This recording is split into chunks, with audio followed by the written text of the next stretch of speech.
অপরাধ বা অনুসন্ধানের খবর নয়। আজ শোনাবো এমন কিছু মানুষের গল্প, সমাজ যাদেরকে বলে টোকাই, পথশিশু, ছিন্নমূল বা সুবিধাবঞ্চিত শিশু। কিন্তু আমি যদি বলি, এই শিশুদের অনেকেই সমাজে শুধু প্রতিষ্ঠিত নয়, হয়েছেন ব্যাংকার, প্রকৌশলী, প্রবাসী কর্মী কিংবা উদ্যোক্তা। চাকরি দিচ্ছেন শত শত মানুষকে।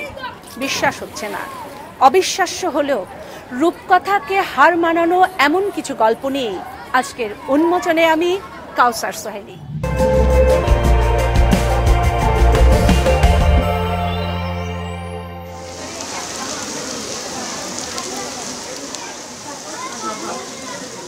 মোহাম্মদপুরের কিশলয় বালিকা বিদ্যালয় ও কলেজ। পুরাতন ভবনের ৩১২ নম্বর কক্ষে চলছে অষ্টম শ্রেণীর ইংরেজি ক্লাস। শিক্ষিকা জানতে চেয়েছিলেন বড় হয়ে এই বাচ্চারা কে কি হতে চায়। উত্তর দেয় অনেকেই, কিন্তু এক শিক্ষার্থীর উত্তরে থমকে যায় পুরো ক্লাস। মানুষদের সেবা করব, মানুষদের পাশে থাকব। মাত্র ১৩.৫ বছর বয়সী এই শিশুর এমন চাওয়ার পেছনে আছে না পাওয়ার এক দীর্ঘ নিঃসঙ্গ গল্প। ওর নাম সুমাইয়া, ক্লাসের ফার্স্ট গার্ল সে। মা বাবা পরিবারহীন এই ছোট্ট মেয়েটিকে এক টুকরো ঠাঁই দেবার মতো কেউ নেই এই ৫৫০ বর্গ কিলোমিটারের ঢাকায়। একটি শিশু পুনর্বাসন কেন্দ্রে বড় হচ্ছে সে। আমরা ভাই বোন ৪২ জন। আমি তো একা, কিন্তু আমি ৪২ জন ভাই বোন পেয়েছি, আমি একটা মা পেয়েছি। এখানের মা, আমার ভাই বোন, আমরা এখানে নেই, থাকি। আমার কোনো কষ্ট নেই, আমি এখানে ওদের সাথে পড়াশোনা করতে আমার অনেক ভালো লাগে। ওই জায়গায় আমার জানা, এখানেই আমার সব। সুমাইয়া একা নয়, ওর আরও ৪ বোন এই স্কুলের বিভিন্ন শ্রেণীতে পড়ালেখা করছে। সহপাঠীদের দ্বারা তারা বুলিংয়ের শিকার হয়। এমনও অভিভাবক পাওয়া যায় যারা তার শিশুকে এখান থেকে নিয়েও যায়। সে সুবিধা বঞ্চিত নয় যে নিয়ে গেল। আমরা কিন্তু এদেরকে অগ্রাধিকার দিয়ে এই শিশুদেরকেই আমরা রাখি। যাচ্ছি সুমাইয়াদের একমাত্র ঠিকানা শিশু পুনর্বাসন কেন্দ্র শিশুদের জন্য আমরায়। আদাবরের সুনিবির হাউজিং সোসাইটির এই বাসাটিতে গত ৫ বছর ধরে থাকছে সুমাইয়ারা। সেখানে যখন পৌঁছাই তখন দারুণ উচ্ছ্বসিত এক সময়। বাক্স ভরা আনন্দ নিয়ে হাজির ঈদের নতুন পোশাক।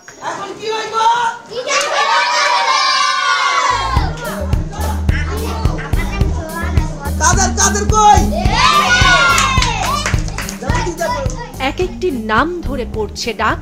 মুহূর্তে আনন্দের আসব নতুন পোশাক হয়ে পৌঁছে যাচ্ছে ছোট্ট ছোট্ট হাতে।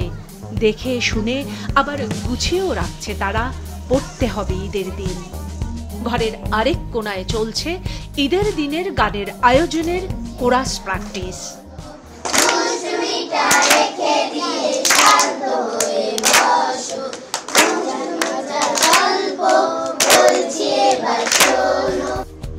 ওরা সবাই ছিন্নমূল শিশু। ওরা কেউই এক পরিবারের সদস্য নয়, কিন্তু সবাই মিলে এখন একটি পরিবার। আইরিন, কি হতে চাও বড় হয়ে? আমি বড় হয়ে ডাক্তার হতে চাই। তুমি বড় হয়ে কি হতে চাও? পুলিশ হবা? আম্মুর মতোই মানুষের সেবা করতে চাই। মানে যেমন এরকম একটা নিজের মতো একটা খুলতে চাই, যেন আমি সবাইকে সাহায্য করতে পারি। এই সেন্টারের এক শিক্ষার্থী একটি পাবলিক বিশ্ববিদ্যালয়েও পড়ছে। সবার মা ছুটিতে নিয়ে যেত, আমার মা নিচ্ছে না, খারাপ তো লাগতো। তবে সবার সাথে এখানে কাটাইতাম, হাসি খুশি খাওয়া দাওয়া করলে এমনি ভুলে যেতাম। কখন যে ভুলে যেতাম নিজেই জানি না। আমার প্রত্যেকটা ঈদ ওদের সাথে এই পর্যন্ত। এসএসসি পাশের পর বয়স 18 হয়ে গেলে ছেলেরা আর এখানে থাকতে পারে না।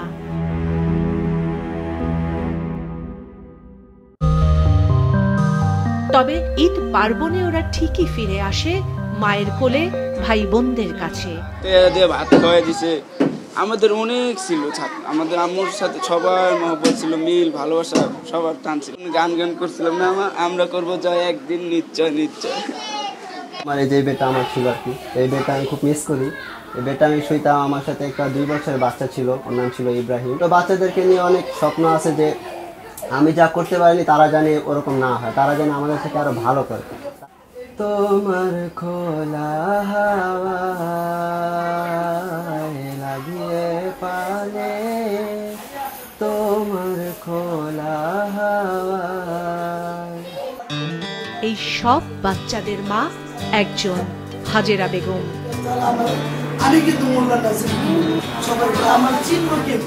রোজ দুপুরে খাবারের পর ছোটরা মায়ের কাছে গল্প শুনে ছড়া কাটে। মায়ে ছায়ের এই যুগল যাত্রার শুরুটা একেবারেই অন্যরকম। নিজের চোখে দেখছি রাস্তার মেয়েরা, রাস্তা যে বাচ্চারা হয় তারা কেউ চোর হয়, কেউ ডাকাত গুন্ডা হয়, লেখাপড়ার সুযোগ তেমন পায় না। আমার বাবা মা ছিল না, আমি রাস্তায় দেখছি, চলছি, সব নিজের অভিজ্ঞতাটাকে, নিজের বাস্তব দেখাটাকে আমি কাজে লাগাইছি। 1997 সাল দুর্জয় চাইল্ড কেয়ার সেন্টার নামের এক সংস্থায় চাকরির সুবাদে রাস্তায় কুড়িয়ে পাওয়া বা পরিত্যক্ত কন্যা শিশুদের দেখভাল করতেন হাজেরা বেগম। অর্থের অভাবে সেই সেন্টার বন্ধ হয়ে যায় 2006 এসে, কিন্তু থামেননি মা হাজেরা। জীবনের একমাত্র সঞ্চয় 9 লাখ টাকা আর বিশ্ববিদ্যালয় পড়ুয়া শিক্ষার্থীদের সহায়তায় শুরু হয় মা হাজেরার শিশুদের জন্য আমরার পথ চলা। মেয়েরা এখানে থাকে বেশি সংখ্যা মেয়ে, এর জন্য আমি ছেলেদেরকে রাখতে পারি না। ছোট ছেলে হয় 8-10 বছরের বাচ্চা রাখা যায়।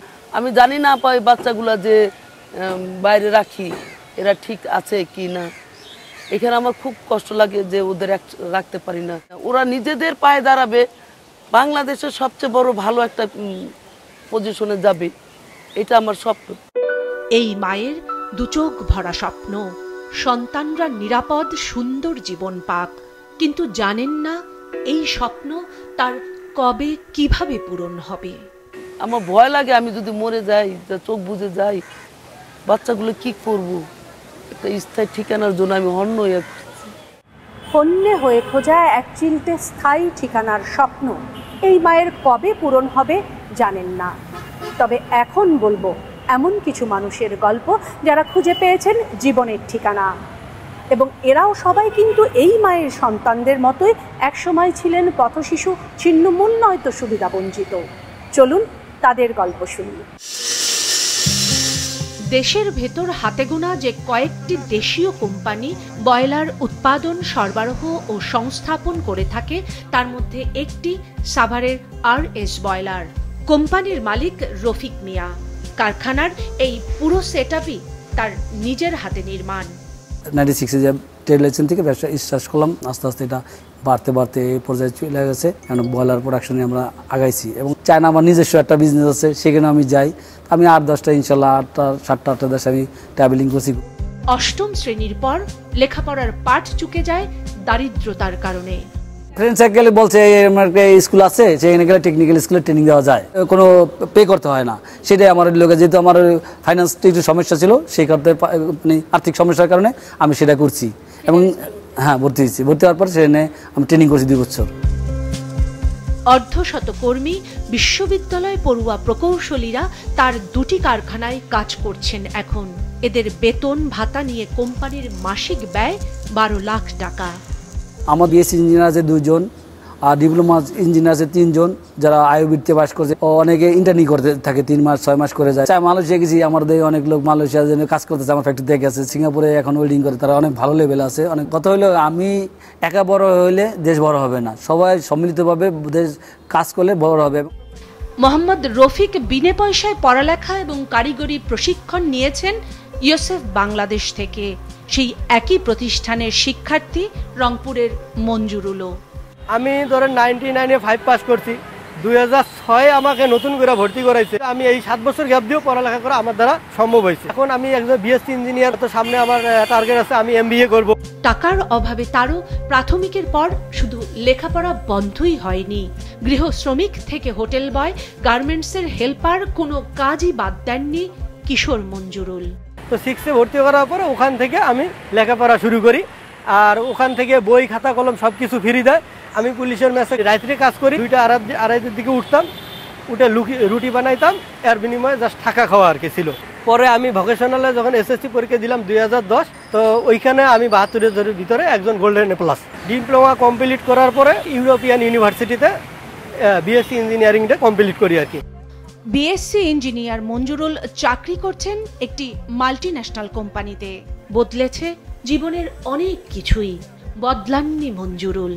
আমি যখন মেসে কাজ করতাম, রাত 10টার পরে সবাই যখন ঘুমায় যায়, তখন আমি বাইরে ব্রাকের লাইট ছিল, ওই লাইটের আলোতে মাঠে বসে বসে পড়তাম রাত 12টা পর্যন্ত।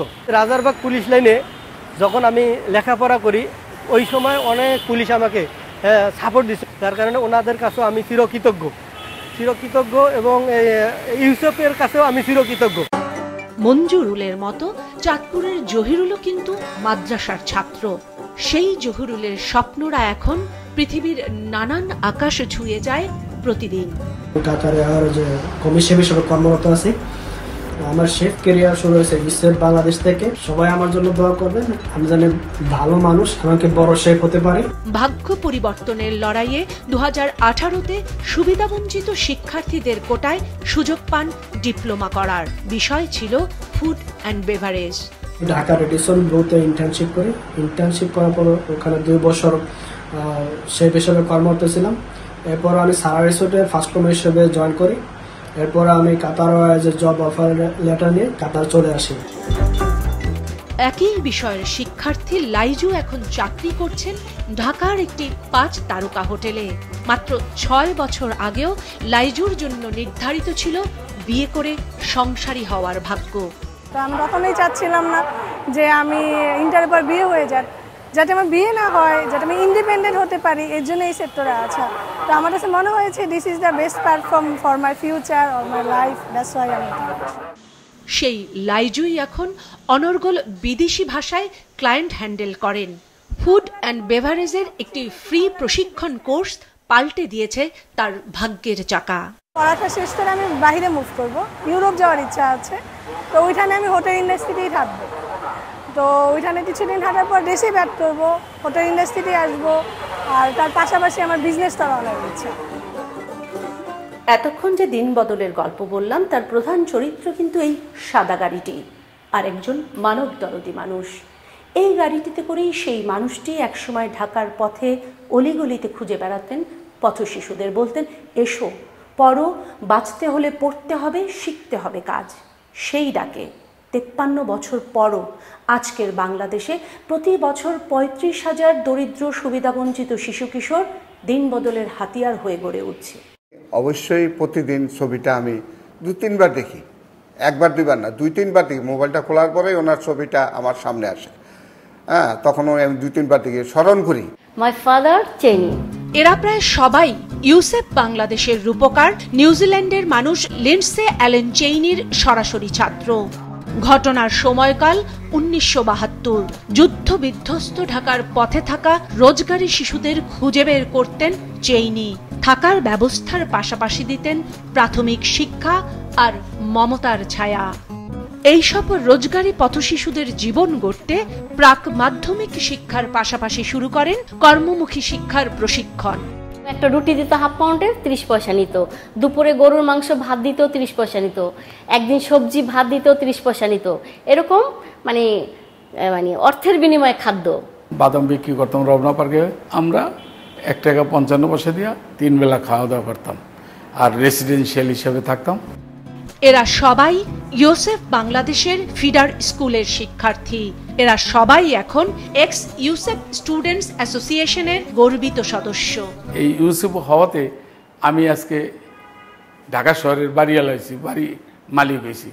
আমি কর অঞ্চল 2-এ চাকরি করি, মানে ইনকাম ট্যাক্সে চাকরি নেই। ইউসেফের উসিলায় Yasser Arafat, Nelson Mandela, Kofi Annan, ওয়ার্ল্ডের ভিতরে বড় বড় নেতা, তাদের অনুষ্ঠানে আমি অংশগ্রহণ করতে পারছি, অনুষ্ঠানের কিছু দায়িত্ব পালন করতে পারছি একমাত্র চেনি সাহেবের এই স্কুলে লেখাপড়া করার কারণে, টেকনিক্যাল কাজগুলি শেখার কারণে। সেলাই কাজ শেখানোর জন্য শামসুল হুদা স্যার ছিলেন, তারপরে পাটের কাজ শেখানোর জন্য অর্চনা ম্যাডাম ছিলেন, তারপরে গান শেখানোর জন্য নিভা রায় ছিলেন, সাদেক বক ছিলেন। ডেনমার্ক, হল্যান্ড, জার্মানি, প্যারিস গিয়েছি এবং পৃথিবীর কত সুন্দর সুন্দর দেশ যে আমি ঘুরেছি, দেখেছি। এটা আমার জন্য কি বলবো, মানে কত যে আনন্দের, কত যে সুখের, সেটা বলে বোঝাতে পারবো না। আজকে আমি সমাজে প্রতিষ্ঠিত, সবাই আমাকে চিনে, সবাই আমাকে ভালোবাসে, আমাকে ছোট বাচ্চা থেকে শুরু করে মানে 80 বছরের লোক পর্যন্ত ম্যাম ম্যাম বলে ডাকে, আমাকে কেউ নাম ধরে ডাকে না। কিন্তু ছোটবেলায় যদি আমার বিয়ে হয়ে যেত, সেই সময় ইউসুফ যদি আমার না থাকতো, আমি সেই কোথায় পড়ে রইতাম, কেউ জানতো না। আজকে আমি আপনার সামনে কথা বলছি, আজকে আপনি আমার সাক্ষাৎকার নিচ্ছেন, সব কিছুই ইউসুফের অবদান। আমরা যদি এখানে সমিতির মাধ্যমে আমাদের যে অ্যাসোসিয়েশনটা আছে এখানের মধ্যে কিছু কিছু টাকা পয়সা করে দিয়ে হইলো আমরা যাতে ইউসুফকে একটু হলেও সহযোগিতা করতে পারি। আমরা বিভিন্নভাবে চেষ্টা করি যে আমরা হেল্প করার জন্য সম্মিলিতভাবে। হ্যাঁ, কিছুদিন আগে মনে হয় ৭৫,০০০ টাকা একটা প্রতিষ্ঠান দেওয়া হয়েছে, ওই টাকাটা আমাদের মানে সবাই সম্মিলিতভাবে দেওয়া হয়েছে। আরও চেষ্টা করা হইতেছে, আপনার মনে হয় কিছুদিন আগে কয়েকটা ফ্রিজও দেওয়া হয়েছে কয়েক জায়গায়। দেশের প্রতি অনুগত থাকিব। এই সেই লিন্ডসে অ্যালেন চেইনির অনন্য প্রচেষ্টা ইউসুফ বাংলাদেশের প্রধান কার্যালয়, যেখান থেকে জন্ম নিয়েছে আজকের সফল মানুষ রফিক, নান্নু, লাইজু, জহিরুল আর রেখা আপার মতো অসংখ্য একসময়ের সুবিধাবঞ্চিত শিশুরা। এ যেন এক রূপকথার ছোট্ট হ্যামিলন, আর তার বংশীবাদক সেই লিন্ডসে অ্যালেন চেইনি, যার ডাকে আজও সুবিধাবঞ্চিত শিশুরা আসছে এই হ্যামিলনে, খুঁজে নিচ্ছে জীবনের ঠিকানা। ইউসুফ বাংলাদেশের সাথে আছি কারণ এখান থেকে আমি সরকারি একটা সার্টিফিকেট পাবো, এবং সরকারি সার্টিফিকেট পাওয়ার কারণে আমার দামটা আরও বেশি হবে। সেই সরকারি সার্টিফিকেটটা হাতে নিয়েই আমি দেশের বাইরে যেতে চাই। আমি হচ্ছে কেয়ার গিভিংটা শিখতে এসেছি, এটা আমার পেশাটা ভালো লাগে। অনলাইনে ঘাটাঘাটি করে দেখলাম, প্লাস মালদ্বীপেও আমার ভাই আছে, ওইও বলতেছে যে এই বিষয়ে কাজটা শিখে যেতে, যে সুবিধা হবে এই জন্য শিখতেছি। ভাবনায় ছিল এখানে এসে দেখা মিলবে সুবিধাবঞ্চিত কিশোর তরুণদের সাথে, কিন্তু দেখা হয়ে গেল ঢাকা বিশ্ববিদ্যালয়ের শিক্ষার্থী, একাধিক প্রাইভেট ইউনিভার্সিটির স্টুডেন্টদের সঙ্গেও। কথা হলো দুজন হবু ইঞ্জিনিয়ার এবং বিদেশে পড়তে যাচ্ছেন বেশ কয়েকজনের সাথে। কি করছেন তারা এখানে, চলুন জেনে আসি। ঢাকা বিশ্ববিদ্যালয়ের এই শিক্ষার্থী প্রতিদিনই আসেন ইউসুফ বাংলাদেশের মিরপুর ক্যাম্পাসে। গ্লোবাল স্টাডিজের শিক্ষার্থী টেবিল জুড়ে সাজিয়ে যাচ্ছেন চামচ, প্লেট, ফুলদানি। কেন করছেন এই কাজ? সুইডেনের ইউনিভার্সিটি অফ গোথেনবার্গে আপনার গ্লোবাল স্টাডি সাবজেক্টটা পেয়েছি। এটা আমার অফার লেটার, টিউশন ফি মোটামুটি কনফার্ম হয়ে গেছে, কিন্তু এখানে আনফরচুনেটলি আমি স্কলারশিপ পাইনি। সো আমার যে টিউশন ফি, লিভিং কস্ট, এটা সম্পূর্ণরূপে আমার নিজের বেয়ার করতে হচ্ছে। এই জন্য আমি যেহেতু অলরেডি অনার্স পাস করে ফেলছি, এত বড় হয়ে গেছে, আমি চিন্তা করছি ফ্যামিলি থেকে আর না নিয়ে নিজের খরচ নিজে বেয়ার করতে। আমার টার্গেট ছিল এমন একটা স্কিল শিখে যাব, প্র্যাকটিক্যাল স্কিল, যেটা আমার ওখানে কাজে লাগবে। মানে আমি নিজের খরচ নিজে বেয়ার করতে পারবো, প্লাস আমি একটা ভালো একটা পজিশনে ঢুকতে পারবো, যেখানে আমার বেতন মোটামুটি নিজেকে চালানোর মতো হবে। বিদেশে উচ্চশিক্ষায় আগ্রহীরাই শুধু নয়, ব্যক্তিগত প্রয়োজন বা চাকরির সুবাদে প্রবাসে যাচ্ছেন এমন অনেকেই আসছেন এখানে বিভিন্ন বিষয়ে প্রশিক্ষণ নিতে।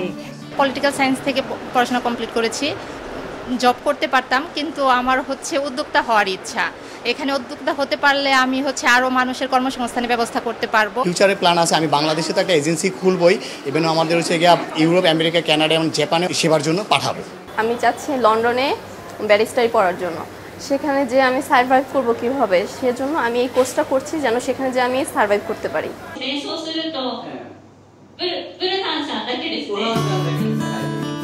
এই প্রশিক্ষণার্থীদের অধিকাংশই বিনা খরচে এখানে শিক্ষা নেন, তবে কিছু বিষয়ে এখন নেওয়া হচ্ছে ফি।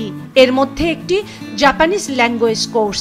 কেন আলাদা করে ভাষা শিখছেন এরা, জানতে চাই এবার। আতাশি নো নামায় সঞ্জিদা দেশ, আমি সঞ্জিদা, আমি জাপান যেতে চাচ্ছি, জাপান ল্যাঙ্গুয়েজ শিখতেছি। কাইগো ভিসা যেটাকে বলা হয় কেয়ার গিভিং, সেটা আমরা এখান থেকে করানো হচ্ছে। পাশাপাশি আমাদেরকে ড্রাইভিং, কুকিং, জাপানিজ স্টাইলের রান্না, সংস্কৃতি এগুলো শেখাচ্ছে। তারপর যে ইন্টারন্যাশনাল মানে যে অ্যাডভান্স কেয়ার গিভিংটা, সেটা ইউকে থেকে শিখাবে। আমাদের ইউসেফের জব প্লেসমেন্ট একটা ডিপার্টমেন্টই আছে, ওইখানে প্রথমে অ্যাটাচমেন্টে প্রোভাইড করে দেয়।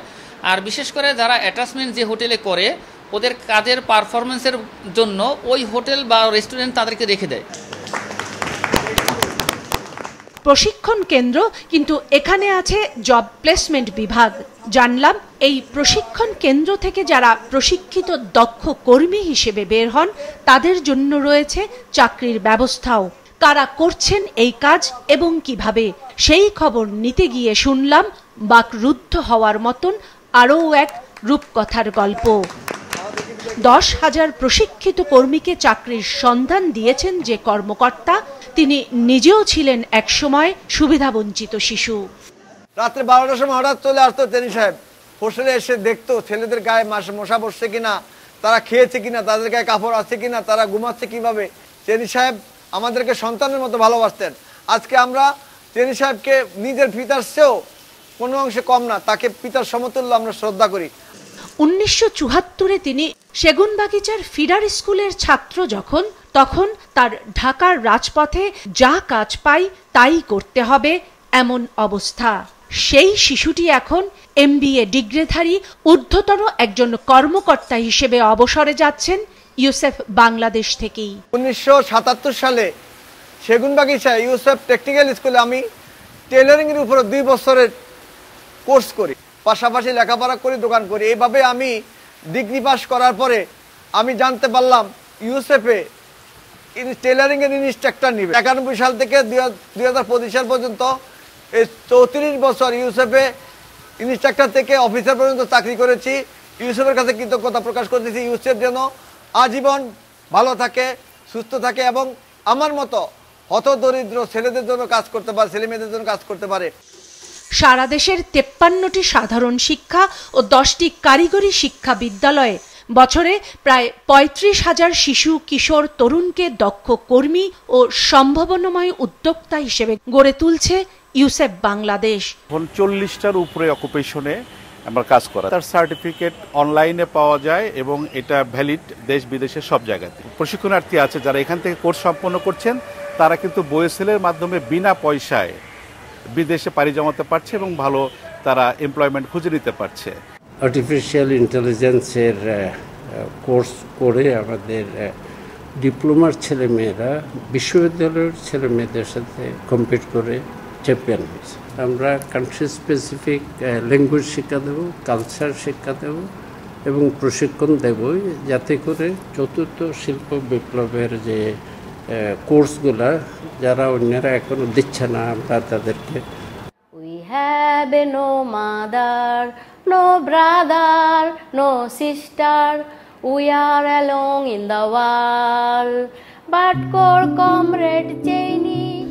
দিন বদলের গল্পের এই নায়কেরা কেউই রাজপুত্র রাজকন্যা নন,